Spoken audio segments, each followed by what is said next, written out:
Hello, in this video I will show you how to install ChatGPT Widget on OnePlus Pad 3.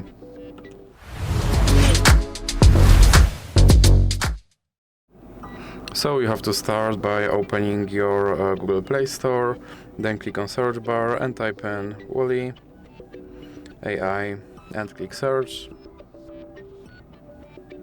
and then click install. Now click open, and then click on this button to skip introduction, then click not now and click open permissions.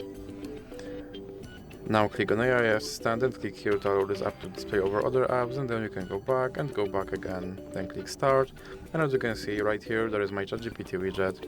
So that's it for this video. If you liked it, please remember to leave like and subscribe.